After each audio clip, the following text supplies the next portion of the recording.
역사상 가장 유명한 전쟁 이야기 하면 보통 뭘 떠올리시나요? 아마 거대한 전투, 영웅들의 활약 같은 걸 생각하실 텐데요. 근데 좀 놀랍게도 그 모든 것의 시작은 바로 한 영웅의 분노였습니다. 오늘 일리아스의 바로 그 폭발적인 시작점, 모든 비극의 씨앗이 된 그 순간으로 한번 들어가 보겠습니다. 네, 바로 이 첫 구절에 모든 게 담겨 있습니다. 이 어마어마한 서사시 전체를 움직이는 단 하나의 감정, 바로 분노죠. 이 분노가 대체 어떻게 수많은 영혼을 저승으로 보냈는지 그 시작점을 지금부터 같이 한번 따라가 보시죠. 이거 진짜 이상하지 않나요?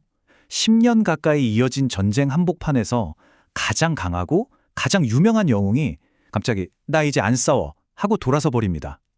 바로 이 지점이 일리아스를 이해하는 아주 중요한 열쇠예요. 대체 왜 그랬는지 한번 자세히 들여다볼게요. 자, 모든 재앙은요, 총사령관인 아가멤논 왕의 오만에서부터 시작됩니다. 아폴론 신의 사제가 와서 딸을 돌려달라고 애원하는데 아가멤논이 이걸 그냥 무시해버리죠. 그러니까 화가 난 아폴론 신이 아카이아 진영에 끔찍한 역병을 내린 거예요. 열흘 동안 병사들이 계속 죽어나가니까 결국 예언과 칼카스가 나선 겁니다. 이 모든 건 왕 당신 때문입니다 하고 폭로해버리죠. 결국 역병의 원인이 자기 자신이라는 게 딱 밝혀지니까 아가멤논도 어쩔 수 없이 사제의 딸을 돌려주긴 합니다. 근데 여기서 끝이 아니죠. 내 권위가 땅에 떨어졌으니 보상받아야겠다 이러면서 아킬레우스의 가장 소중한 전리품 브리세이스를 뺏어오겠다고 선언해버려요. 이게 그냥 단중한 떼쓰기가 아니고요. 바로 고대 그리스의 핵심 가치가 꽝 하고 부딪히는 순간입니다. 왕으로서의 권위, 즉 티메를 지키려는 아가멤논, 그리고 전사로서 자신의 업적으로 얻은 명예, 클레오스가 짓밟혔다고 생각하는 아킬레우스. 이 두의 자존심 싸움이 터진 거죠. 결국 이 모욕을 참지 못한 아킬레우스가 모두를 충격에 빠뜨리는 선언을 합니다. 뭐냐면 자신과 자신의 부하들은 이제 이 전쟁에서 완전히 빠지겠다는 거였죠. 말 그대로 아카이아군 최고의 전력이 파업을 선언한 셈입니다. 그리고 아가멤논은 정말로 자신의 말을 실행에 옮깁니다. 전령들이 와서 브리세이스를 데려갈 때 아킬레우스는 칼을 뽑지 않아요.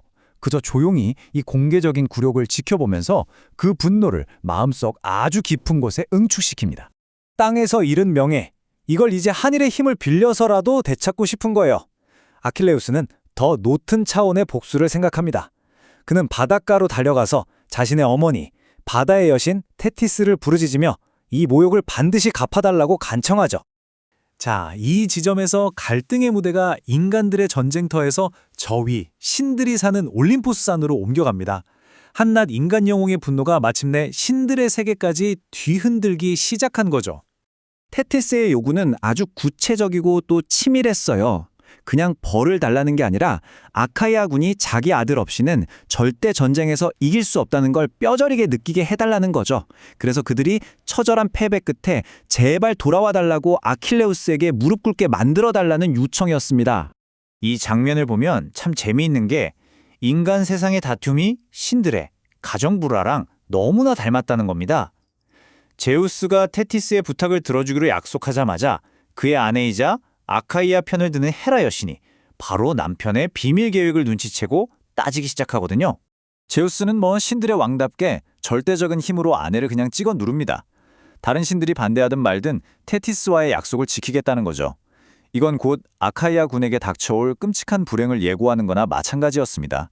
신들이 이렇게 아카이아 군의 패배를 계획하는 동안 땅에서는 아주 뜻밖의 평화 제안이 나옵니다. 9년이나 이어진 이 지긋지긋한 전쟁을 단 한 번에 끝낼 수도 있는 희망, 바로 양측 대표의 1대1 결투였죠. 결투 조건은 아주 명확했습니다. 이 전쟁의 원인이 된 두 남자, 헬레네를 데려간 파리스와 원래 남편이었던 메넬라오스가 직접 맞붙는 겁니다. 이긴 사람이 헬레네와 모든 재물을 차지하고 진 쪽은 그냥 군대 이끌고 집으로 돌아간다. 신들 앞에서 한 신성한 약속이었죠. 결투가 시작되자마자 당연하게도 스파르타의 왕이자 백전노장인 메넬라오스가 파리스를 그냥 가지고 놉니다. 파리스의 투구를 잡고 아카야 진영으로 질질 끌고 가는데 이제 정말 전쟁이 끝나는구나 싶었죠. 하지만 이 결투는 계획대로 끝나지 않았습니다. 인간의 의지와는 전혀 상관없이 저 위에서 지켜보던 변덕스러운 신들이 또다시 전쟁의 운명을 바꾸려고 하고 있었거든요. 그리고 정말 황당한 일이 벌어집니다. 파리스가 죽기 직전 그를 예뻐하는 미의 여신 아프로디테가 짙은 안개로 그를 확 감싸더니 전장에서 쏙 빼내서 트로이 성 안에 있는 그의 안락한 침실로 순간 이동시켜버립니다. 승리자가 아니라 전장에서 도망쳐온 겁쟁이 모습으로 침실에 나타난 파리스를 본 헬레네의 반응, 정말 차갑죠. 경멸을 숨기지 못하는데요. 이 장면은 파리스가 얼마나 한심한 인물인지, 그리고 헬레네의 심정이 얼마나 복잡한지를 그대로 보여줍니다. 파리스가 갑자기 사라졌지만 전장에 남은 모두가 누가 이겼는지 똑똑히 봤잖아요. 아가멤논은 당연히 메넬라우스의 승리를 선언하고 트로이 측에 약속을 지키라고 요구합니다. 이제 전쟁은 정말로 끝나는 것처럼 보였어요. 하지만 올림포스에서는 전혀 다른 계획이 진행되고 있었습니다. 트로이를 증오하는 헤라와 아테나는 이대로 전쟁이 끝나는 걸 도저히 볼 수가 없었던 거죠. 그래서 트로이가 먼저 이 신성한 맹세를 깨도록 만들어서 전쟁을 다시 시작시킬 음모를 꾸밉니다. 여기서 우리가 알아야 할 게 당시의 휴전 맹세라는 게 얼마나 신성하고 무거운 거였냐는 점이에요. 이건 그냥 우리 싸우지 말자 하는 약속이 아니라 신들을 증인으로 세운 절대적인 계약이었습니다. 그리고 그토록 신성했던 맹세는 바로 그 신들의 손에 의해 너무나도 허무하게 깨져버립니다. 아테나 여신의 꼬임에 넘어간 트로이의 명사수 판다로스가 메넬라우스를 향해 화살을 쏴버린 겁니다.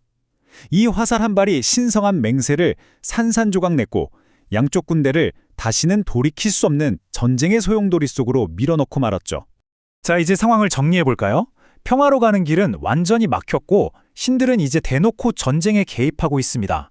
근데 설상가상으로 아카이아군은 가장 강력한 카드인 아킬레우스 없이 이 모든 위기를 맞서야 하는 최악의 상황에 놓인 거죠. 보세요.